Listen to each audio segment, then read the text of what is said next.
Hello everybody. In the previous lesson, you have learned about different concepts of grammar, particularly prescriptive grammar and descriptive grammar. And you also learned why we should study syntax. In this video and in the next video, we are going to look at some simple theories of grammar. Before looking at the theories, we need to note some key points about languages. The first is language is rule governed. That is, languages are bound by rules. There are rules which can actually tell us how language is. But those rules are not like the rules in prescriptive grammars. That means we are not looking at rules which exist in prescriptive grammars, but in grammars of descriptive type. Then the third point which we need to note is all the linguistic knowledge which we possess is unconscious. So how do we represent linguistic knowledge? We can only capture the linguistic knowledge by consulting intuitions about sentences. That is, we need to look at sentences and then see whether they are acceptable to us or not. And if some sentence is not acceptable, we should see why it is not acceptable. Or if some sentence is acceptable, we should see why it is acceptable. Then, as linguists, we need to have some objectives. One of the primary objectives is to develop a set of rules that will correctly predict the acceptability of sentences. Then we need to look at different grammars and the differences between them, and what are the general principles that apply to all those languages. That means we need to be able to make generalizations about languages. Though each language is different on surface and the grammar of each language is different on the surface, there we need to find out if there is anything which is common to all the languages. That is, we need to prepare some general principles that apply to all the languages. And the last, not the least, is to explain human linguistic abilities. How are human beings able to use the language? How are they able to learn a complex language which have very complex structure? How are they able to learn very easily? So we need to be able to explain the human linguistic abilities. Let's look at two simplistic syntactic theories. One lists as grammars, the other regular expressions. Let's look at the first one. Lists as grammars. That means what we're saying is, take all the sentences of a language and list them. List them in a file or list them in a document. That becomes a grammar of the language. If that is so, it looks very easy to have a grammar. But is it that easy? What are the problems of that kind of grammar? Let's look at some problems. Languages have infinite number of sentences, and each sentence can be of infinite length. For example, look at sentences given there. Some sentences go on and on. That's a sentence. But you need not stop there. You can extend it. Some sentences go on and on and on. You can further extend. Some sentences go on and on and on and on and on. And each one is a sentence.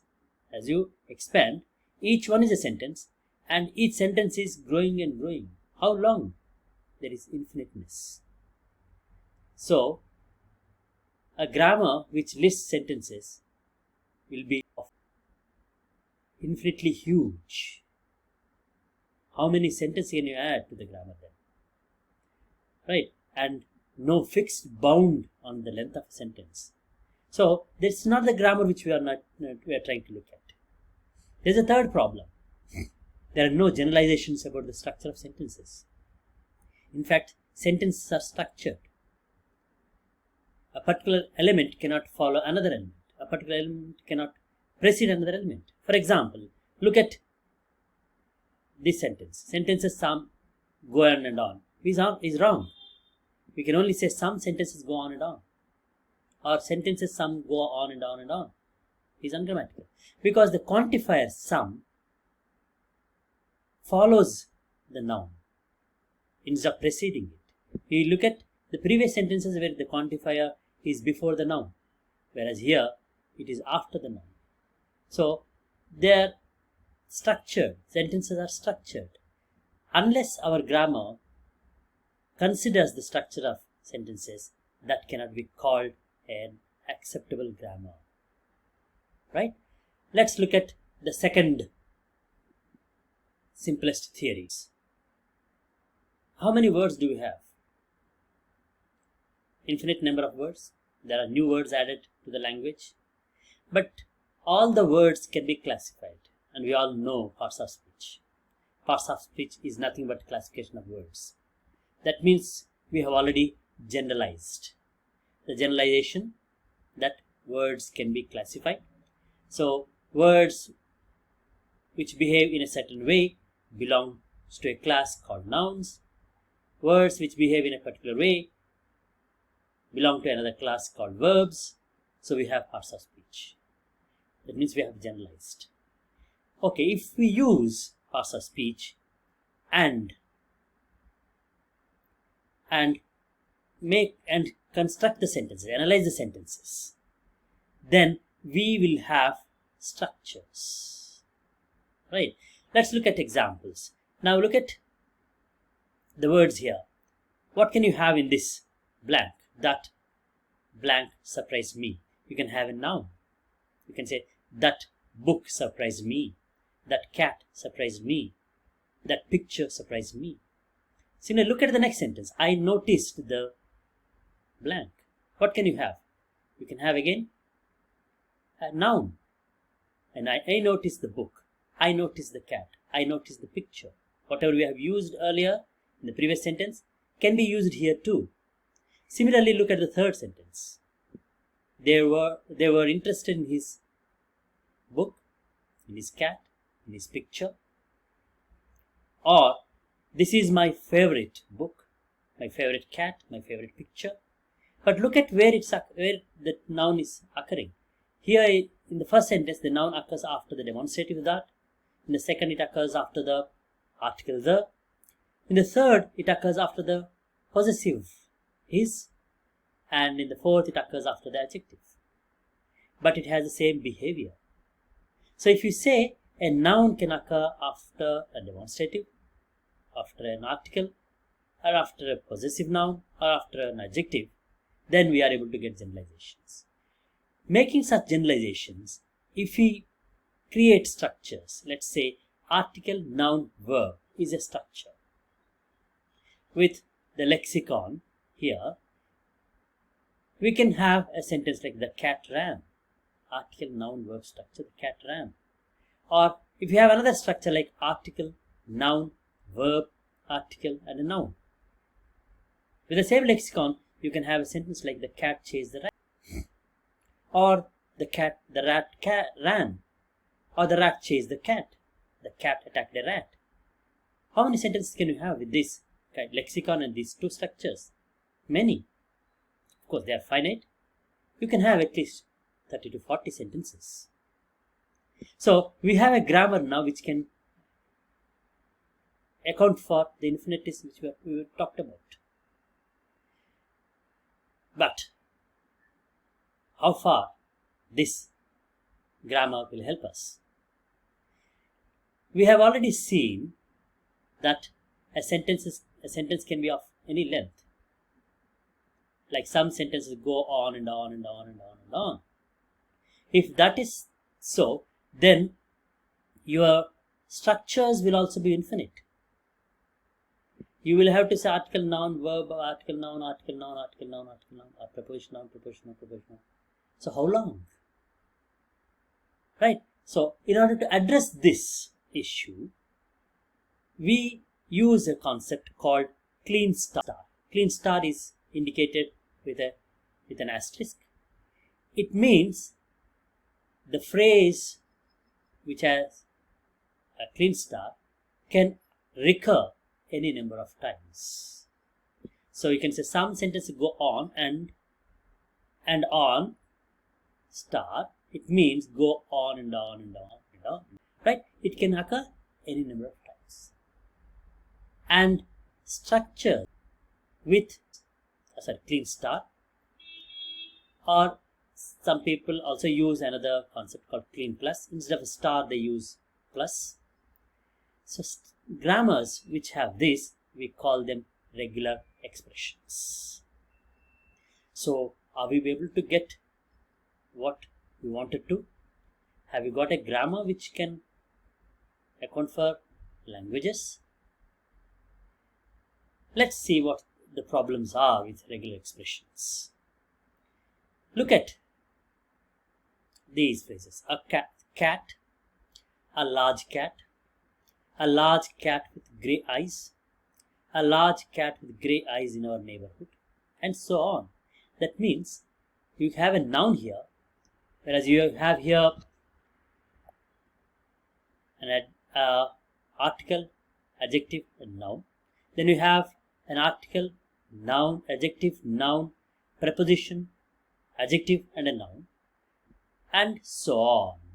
We are able to add more and more words, but all of them, whatever be the length of this, it can function as a noun or a noun phrase.